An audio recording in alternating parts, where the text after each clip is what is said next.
Hello everyone, this is Spirelli and welcome back to Elysium. It's gotten real late, so I think I wanted to find out whether I can use this boat with sleeping point. Human whirling is much bigger than the sloop. Yeah, that's why I wonder, this is worth more than you'll ever earn in all your life. Hey there, wanna sleep here? A striking woman leans against the cabin top of her sailing boat. A striking woman leans against the cabin top of her sailing boat, smiling as you approach. Her green raincoat glistens with droplets. A silk scarf is tied around her throat. Good evening, officers. I'm Joyce. She extends her hand in greeting. Joyce L. Messier. I represent the board of Alpines, the owners of the harbour. You gentlemen must be from the RCM. She steps close and holds out her hand over the railing.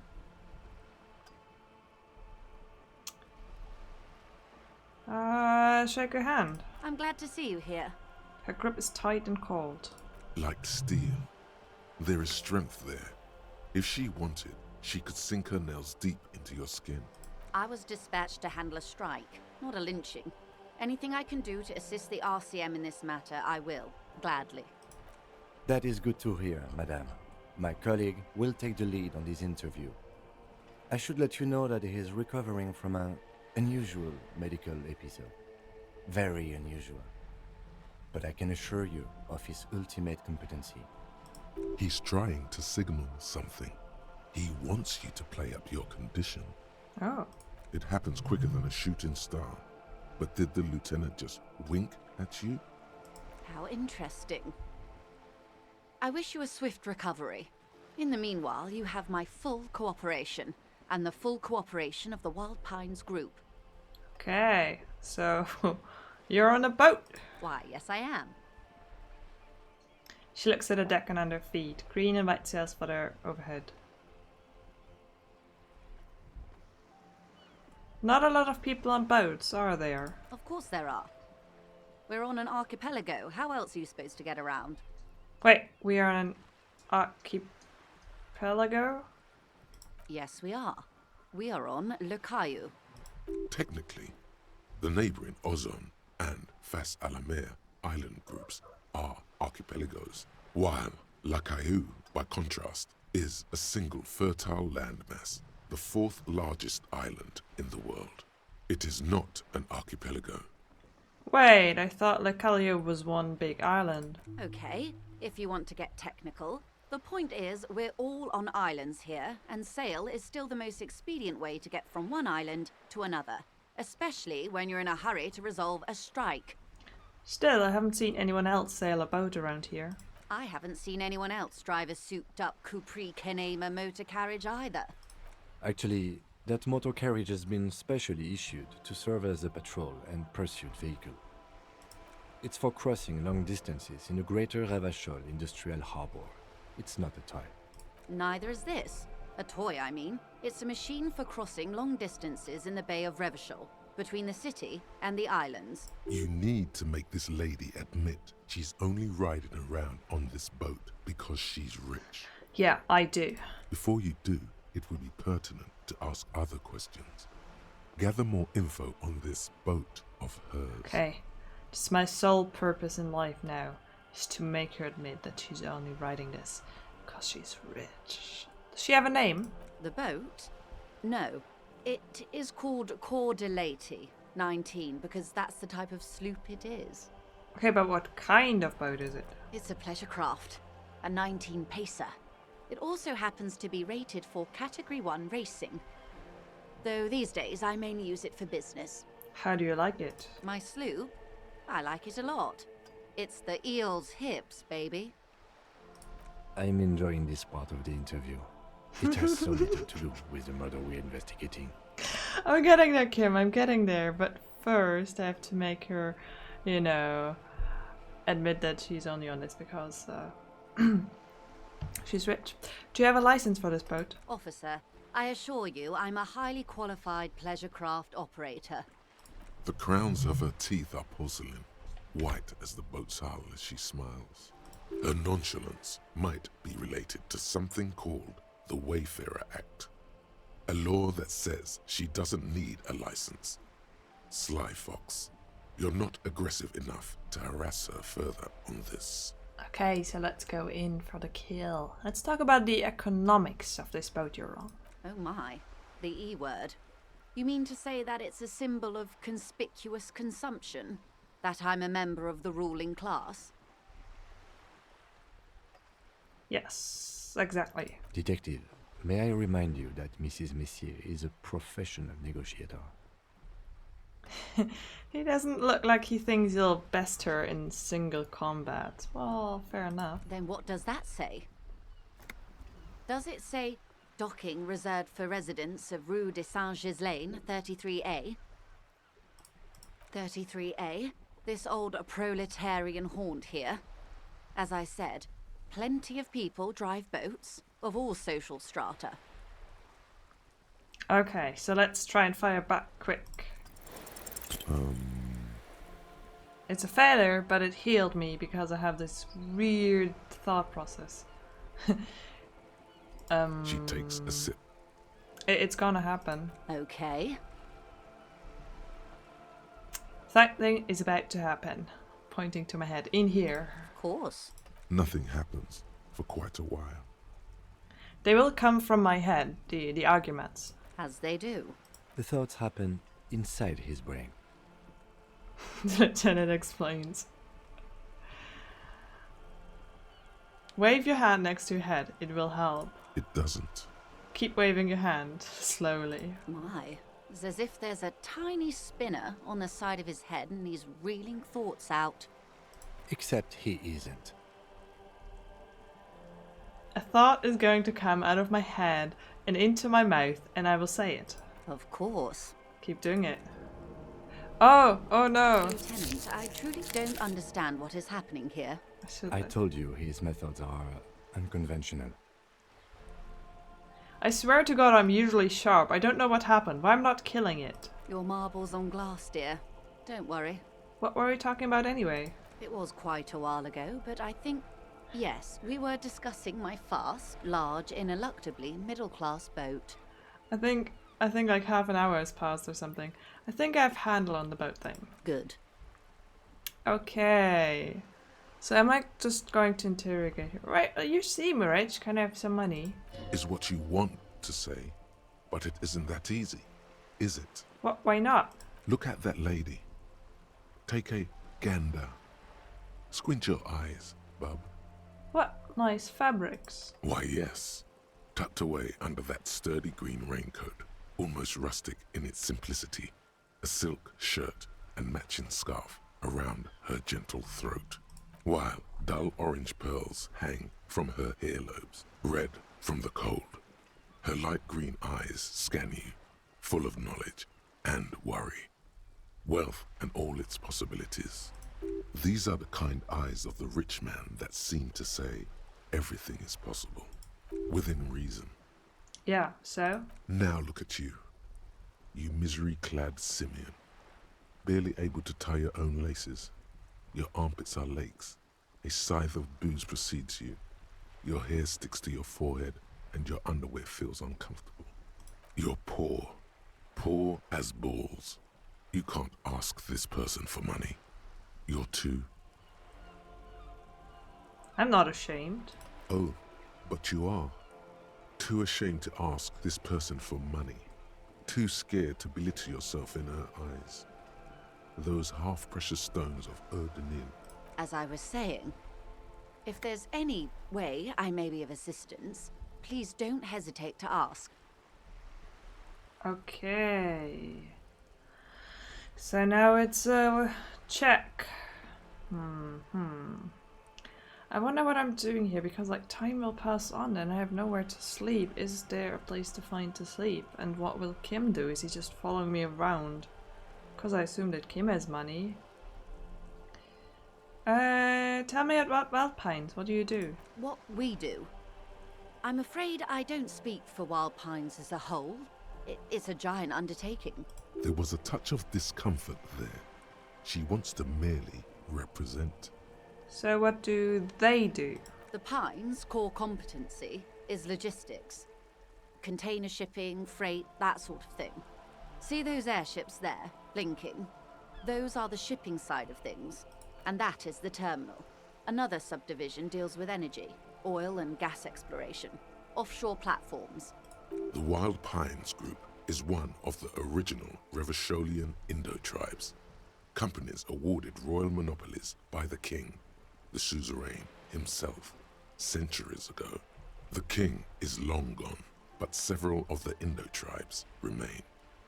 Who are the other Indo tribes? Son Baptiste, Elysium, an unknown entity known as Brightest Star. You're in good company, it seems. Why, thank you. She does not register the real meaning of the remark. How much money does Wild Pines have? I'm not at liberty to discuss the company balance sheet, but I can tell you that last year, the company booked more than 20 billion real in revenue. Wow. 20 billion is a large number, but the conglomerate employs 72,000 people. They all need to be paid. Then there are capital improvements, interest payments. A wife hits the slot, she grasps the mainstay for balance. A conglomerate the size of the Wild Pines is like a shark. If it stops moving, it will die. Then what becomes of those 72,000 families? It's a tremendous responsibility. Where does Wild Pines get all these billions? They started as an exploration and cargo fleet conducting trade between the Samaran and Insulindian Isolas 250 years ago, when pine ships explored the South Seminese and charted Lomantanga on behalf of the suzerain. Centuries of care, deliberation, and madness have gone into this endeavor. Vessels pass through the great unrest to re-emerge with apricots in tow. The logic of the system is totalizing. It's taken everything from its employees to build it. It probably helps to start out with a royal monopoly. You know more than you let on. Certainly it helped, but most of the original Indo tribes have failed or been absorbed. To survive, Wild Pines had to grow and adapt. No suzerain did that. What does such a system want with a place like this? You mean aside from being the terminal's legal owners, who are responsible for moving 8% of the world's cargo? 8% of all cargo in the world? That's quite the endeavor indeed. There are no minor cogs in the system. Each terminal must be accounted for, lest the entire system break. Every hiccup in such a system means thousands lose their jobs, the world over. I'm here to assure that doesn't happen. So it's easier to ask for money now because I heard of billions. What can you tell me about this strike? Everything. Right up to, but not including, trade secrets. Wait, what if I want to hear about trade secrets? First, you'd have to repeal the Emergencies Act of Trade in Elements. That gives me the right to silence. It's quite the octopus. An octopus? I will slay it. Good luck is only kept in place by the vested interests of half the civilized world, including your own. What the ma'am means is that the Emergencies Act and the RCM both get their authority from the coalition government. You'd be shooting yourself in the foot, in other words. Okay, leave it alone. But I am derailing us. You wanted to know about the strike. Yes, what is your role in this precisely? I believe the official title is Senior Labor Negotiator. In practice, I'm a grocery clerk. I relay the union's demands to Wild Pines and return with Wild Pines' counteroffer. And how are the talks going? They're not. That's the problem. The union stopped all negotiations a week ago, after that awful lynching took place. Wait, she just admitted that the lynching and the strike are connected. Nice. Now they won't even let me into the harbour. There's a 2-meter 20 racist behemoth blocking the gates. So the strike is connected to the lynching? Yes, I believe there is a connection. But that's a subject for later. Okay. And did you mean Measurehead? Yes, Jean-Luc Measurehead. She leans back and rolls eyes. How were the talks going before the lynching? Let's say I was not making the kind of progress I'd hoped for when I first arrived. And when did you first arrive? I arrived 3 weeks ago. Yes, in the middle of February. The bay was still partially frozen then. I prefer to do these things on site, like the RCM. But the strike began in December. He looks at his notes. I wasn't the original negotiator here. I took over after Mr. Gaumont hit a wall with Mr. Clare, the union boss. Mr. Clare refused to speak with Gaumont despite concessions he'd granted the union in prior negotiations. This isn't the first time the union has gone on strike. Heavens no. There have been 2 prior strikes. Both times the union won significant concessions, including overtime pay and a medical plan. This time their demands are more, I guess you could say, aggressive. Ludicrous, even. It's meant. What are their demands? There are leaflets everywhere, and banners. What did they say again? Oh yes, every worker, a member of the board. Most of the workers probably don't know what that means.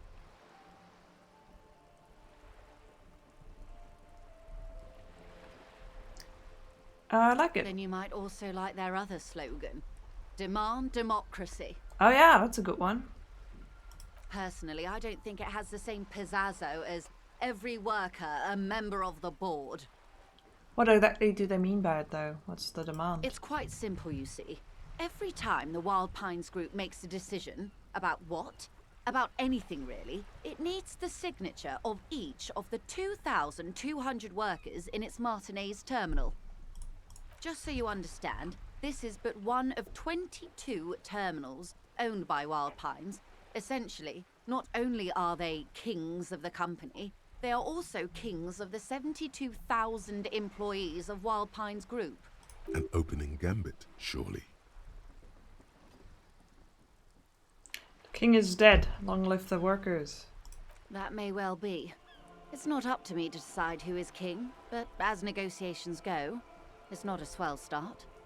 Sounds like an opening gambit. So I hoped.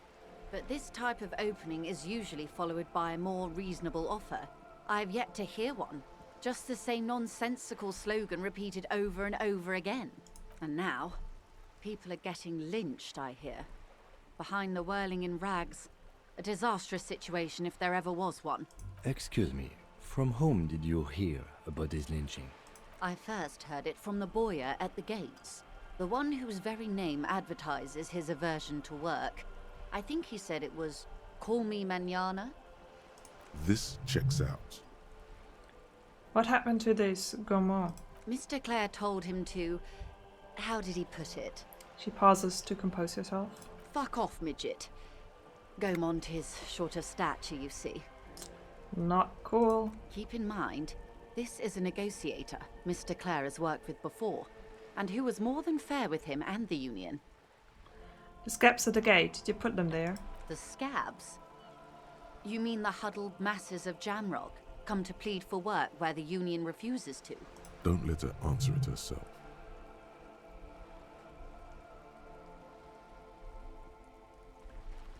Let's call them strikebreakers. You put them there, right? If these strikebreakers were organized by Wild Pines or its affiliates, then it would be a company secret. I could not share it with you. Not yet, at least. It's implied. She's open to discussing this matter with you at a later occasion. Yeah, but what is the prerequisite for that? What do you think of Everett? Everett Clare is a man of the utmost integrity. If you can say one thing about him, it's that he always puts the interests of the workers first. Does he know? She's being sarcastic. Okay. Don't take her performance literally. Okay. That's not what you really think, right? Of course not. Everett is fantastically corrupt. I imagine he has a thick, viscous goo where you and I have blood.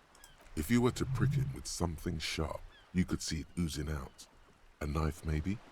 No, a rapier. You sound like you're about to take a rapier to him. Oh, heavens no. We get along just fine. Yet, now that you mention it, I can't stop imagining that black treacle just dribbling down his double chin.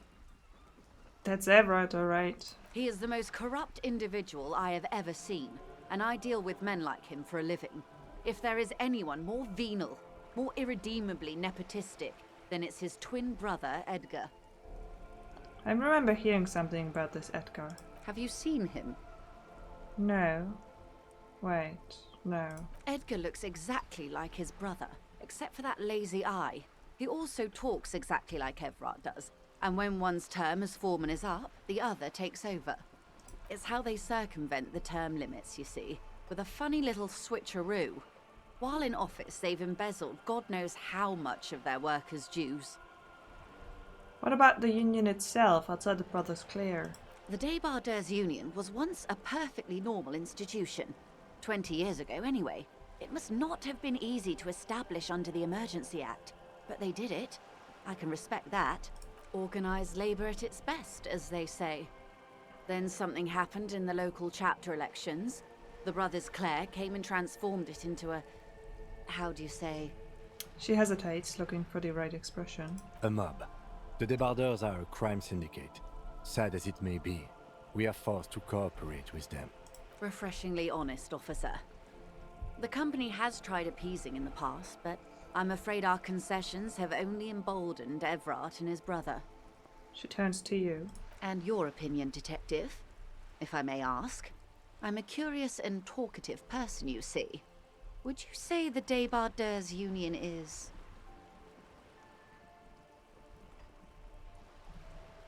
Wow, a giant leech sucking life out of Revachol. Indeed. And a hungry one. Sadly, Alpines have cooperated with what amounts to a crime syndicate for 2 decades. However much you feed the leech always hungers. One more thing, you said something happened in the elections. I'm glad you asked. There was a woman, the previous forewoman of the Union. She disappeared. Disappeared? Yes. On the last day of the local chapter elections, her daughter phoned in and said she wasn't running anymore. Or coming to work. Ever. End of story. This forewoman, her name? This forewoman, her name? Sadly, the company records do not even give a name. She's just forewoman in private correspondence, Holly. I don't even know if it's a sir or given name, and I don't have access to the Union's files. Eerie. Downright haunting, if you ask me. The Wildpines suspected foul play, but what could they do? It was a Union matter. The point of the presentation is, these kinds of things happen around the Clares. Watch out when you're dealing with him. Thank you for your concern, ma'am. We'll be just fine. That's all I need here. Let's change the topic. Of course. How else can I help? Okay, nothing there. What can you tell me about this lynching? Quite a few things, I'm afraid. She felt silent for a moment, contemplating something. The information I'm to share with you includes sensitive trade secrets. For the sake of my employer, I have to ask for your names and badge numbers. Of course, ma'am. We should have introduced ourselves. I am Lieutenant Kitsuragi from Precinct 57, and this is my colleague from Precinct 41, Detective Dubois. I'm afraid Harry doesn't have his badge at the moment. I hope mine will suffice. Oh, and what happened to yours, Detective? Remember when my partner told you I'd recently suffered from an unusual medical episode? My lost badge was related to it. I see. So, are you saying you lost your badge during the course of this episode?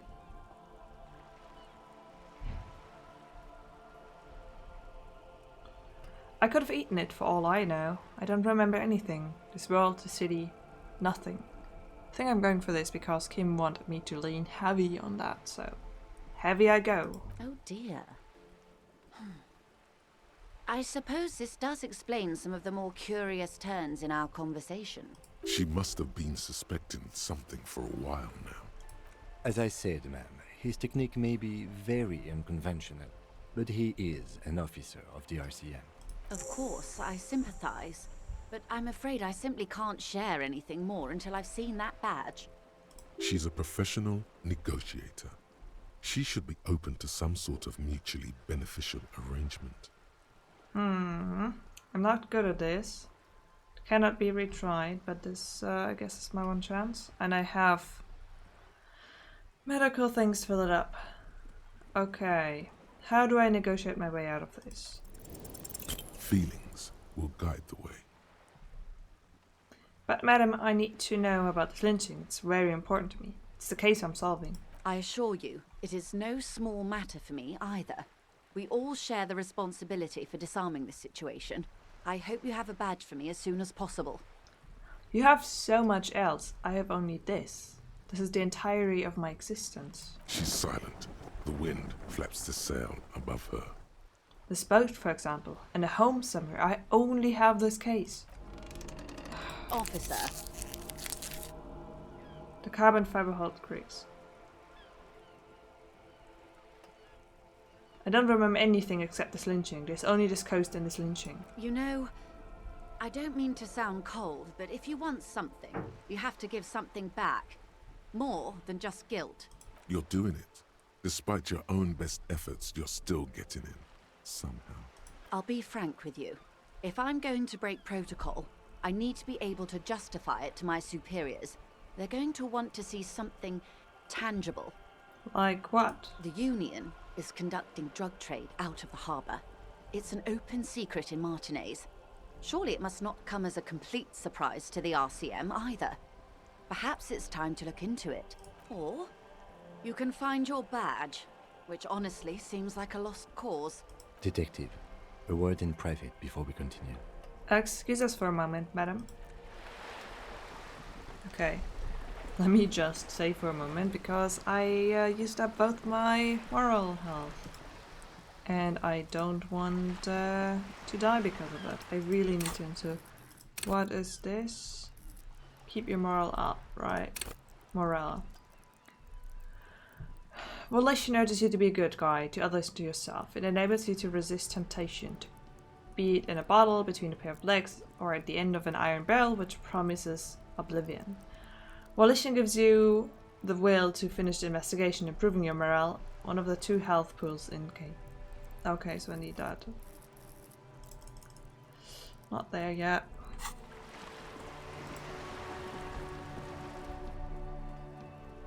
This is not going quite as I hoped it would, Detective. How did you hope it would go? Honestly, I was expecting you to use your unorthodox technique to keep her off balance, and not volunteer us to be her henchman. So we're henchmen now? This woman is running circles around us. She might have known about your misplaced badge all along, or she's simply an adept improviser. Either way, we've played straight into her hands. Maybe this is all her plan. She might have heard about you. What do you propose? That we don't investigate the drug trafficking? No. If there is reasonable suspicion, we must investigate. Otherwise, she could claim we're siding with the Union, or that we're on their take. We'd never hear the end of it. What I propose is, we ask her, then we investigate, briefly. But do not share the outcome of this investigation with her.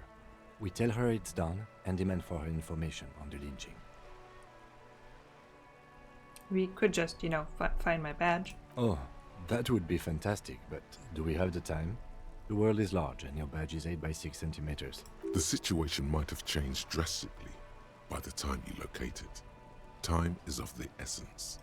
You could request a new one from your station, but that would literally take months. Let's go back to her then.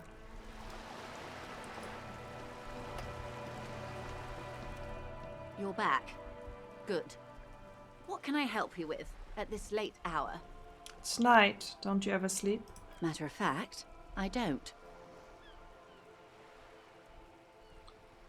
Why is that? I have a medical condition of my own. Nothing unusual, though. I'm old, you see. Better not to poke further. That's good. This way you can answer me some questions. Of course. That's what I'm here for.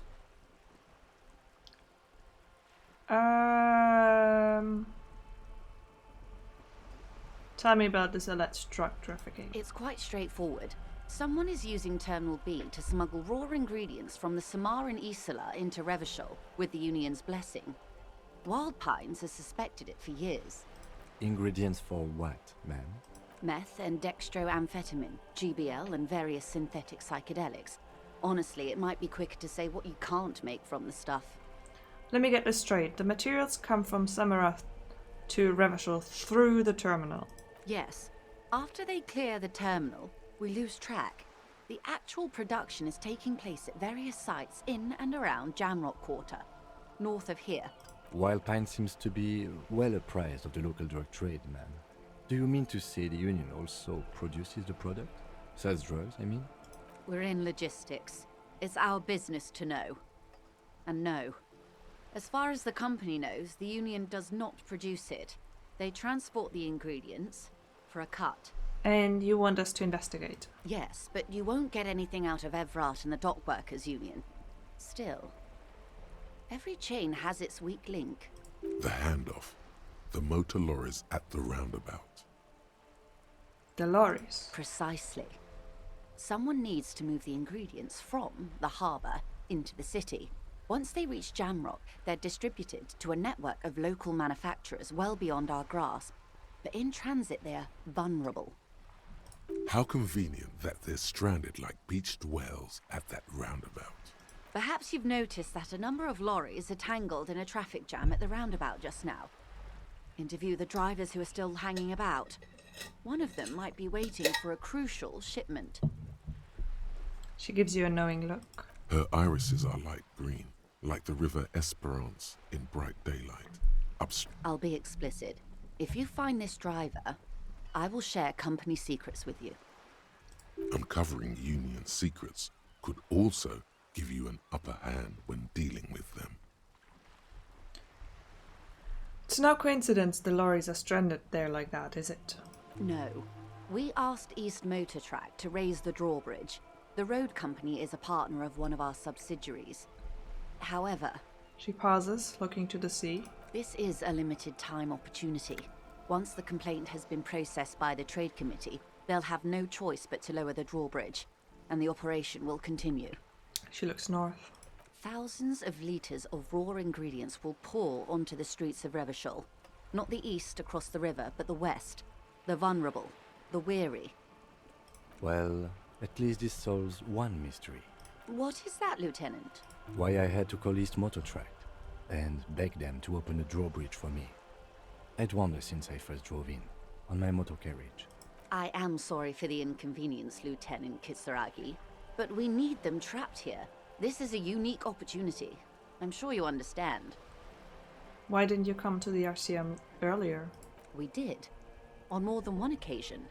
Apparently, there's some sort of inter-precinct disagreement about whose jurisdiction this area falls under.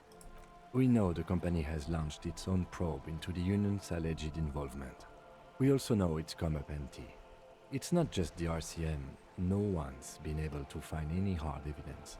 Well, here's your chance, officers. What proof do you have the Union is involved? How do you think they're financing this strike? There are thousands of unpaid dock workers going strong for the 4th month straight. There was a shakedown of local businesses preceding the strike. Many were squeezed to bankruptcy to fund it. With all due respect to these desert cacti, the contents of a few cash registers cannot provide for 2,000 men. The local businesses can scarcely provide for themselves. So, you think the strike is being funded with source ingredients for drugs? Precisely. Smuggled out of that very gate at night, most likely, then loaded onto lorries and driven to Jamrock. You simply need to find one driver who will open up to you. We already have some suspicion that... No, I'm not going to share that information with her. So far in this episode, I feel like I've been going through most things because this is just getting information. There's not really been a lot of choices what to say and what not to say. Okay, I've made up my mind about the smuggling investigation. Yes? We'll take this case, probe the drivers, see what it yields. Excellent. According to my reports, there are at least 3 lorry drivers lingering near the roundabout. Hopefully one of them will know something. It may come to nothing, or it may just blow the case wide open. I can keep the drawbridge up for a few more days at least. You should have the time you need. In the meantime, let me know if there's any other way I may be of assistance. Well, let's try it now, I guess. Can I have some money? I am sorry. It just doesn't come out of your mouth. What does is surprisingly eloquent, really. The last one, not the first 3. Those are ape speak. I am the scum of the earth. My. Why'd you say that? I'm gunk. That's garbage. You're a police officer. And the stuff people have under their fingernails. Let's talk about something else, please. Of course. Okay. Put skill points into volition to open this white check. By the way, I've talked to Everett Clear. You have? And how did you like Mr. Clare? I didn't. Oh, come on now. He has his uses. How else would he have stayed in power all these years? Or wait, actually, She answers her own question. corruption. That's how he's done it. Fantastic, worm-like corruption, reaching into the bowels of the earth. She looks at the ground and nods. The position of my unusual colleague does not reflect official policy. I hope you understand. The RCM does not pick sides. Of course. And I don't expect you to share anything he told you with me. I'm not a corrupt worm myself. However, if you felt like discussing something, how could I stop you? Are we not human? Are we not curious to hear another person's take? It's only natural. We would only be gossiping. The twisting of words. Intellectually speaking, it would be quite interesting to hear what she has to say about these things. Mr. Everett is helping me find my gun. Oh. That's so helpful of him. The lieutenant looks at you, and you can swear his jaw muscle is trembling. He's able to contain the anger and surprise. Unconventional police officers sometimes lose their guns. They then go around and tell people about this to gauge their reactions. It's all part of detecting. Yes, it's part of detecting. Incredible. Simply incredible. And how is it going? Has this detecting produced a gun? Well, Mr. Everett is helping me find my gun. Yes. As you said. She looks confused for a moment. Please don't get him in a loop. If he gets in a loop, it will last forever. Ask him to say something else, please. Okay, oh, I'm so sorry. That's wrong. You don't get into loops. Totally slanderous. Maybe you've gotten into one tiny loop once. Of course. Thank you for the advice. I'm glad you were here to assist. Your other dealings with Everard are still of considerable interest to me. The lieutenant will be more lenient toward sharing those, hopefully. Mr. Everett is helping me find my gun. Oh, Okay. The lieutenant, he's able. Okay, just goes. incredible. Yeah. Please. It's That's just the right, same totally. thing. Let me just go course. back. The I lieutenant thought I will might be more lenient toward sharing those, hopefully. be able to like actually get into a loop, but no. I'd rather talk about something else for now, if you don't mind. Of course, Detective. Should something come up later down the road, don't be afraid to drop by for a chat.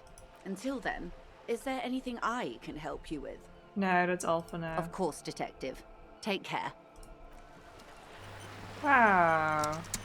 That was a long conversation. Someone's using Terminal B to smuggle raw ingredients of drugs into Revachol. Joy said there are 3 drivers at the intersection. Talk to them, one of them must know something. And I have a new thought, the 15th Indo tribe. How many? Oh, I only have one more unlocked. Alpines, Feld, Krubri, Tricentennial, Villiers and LaSalle, names of Ravacholian Indo tribes, spring to head, settlers at the mention of wild pines. Real monopolies, octopuses and swordfish, most of them gone now. YBP, Expander, San Baptiste, Pride Star, LUM, Resplendent, East Insulidin, Tick, Walter and Alcacet. But isn't one missing? Wait, no, there were only 14. Then why do you feel like there was a 15th Indo tribe? What is this going to do? I'm interested.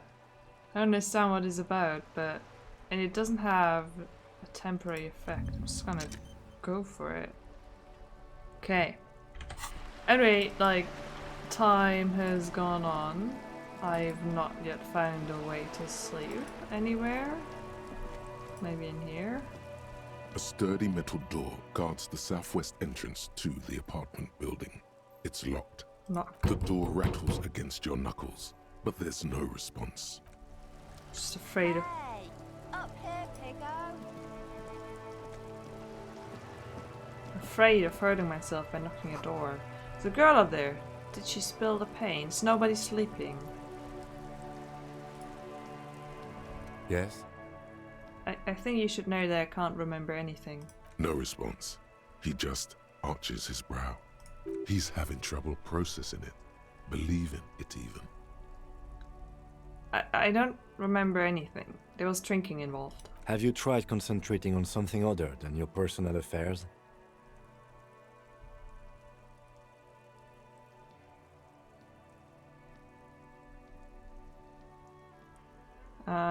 But I'm completely lacking in basic information about even this organization we're in. Can you help me? Fine. We should get through this day first. Off hours begin at 9 p.m. If you're still having trouble then, I can give you an orientation. Okay. Afraid this is a medical situation. Really? You look fine to me. I'm talking serious, unbelievable damage here. Saw myself in the mirror and had no idea who I was. This psychodrama is unbecoming of an officer. Clearly, he prefers to think you're malingering. He cannot fathom that anyone could drink so much as to retroactively erase their entire life. Okay then. Focus on other people's troubles, not your own. That is a relief. Okay, forget it. A moment passes. The lieutenant glances at the sports watch on his... See, glances at the sport watch. Yes? What do you want to know? Good. Sorry, I didn't read it out. I just was checking whether there's anything new. But I guess not, so... It's, you know, past midnight. I don't have a place to sleep. The whole conversation went to nothing. I can't talk to him about it. Yeah, you better keep walking. So I'm going to talk to that person, and I'm going to do that next video. So, yeah, I'm going to end this here for now. I feel like nothing much has happened, but a lot of time has passed. And I've gotten some information, I have new tasks, I met this lady. Oh no. Look at me when I'm talking to you. Yeah, I'm going to talk to you real soon. But anyway, thank you so much for watching, and I'll be back soon with more.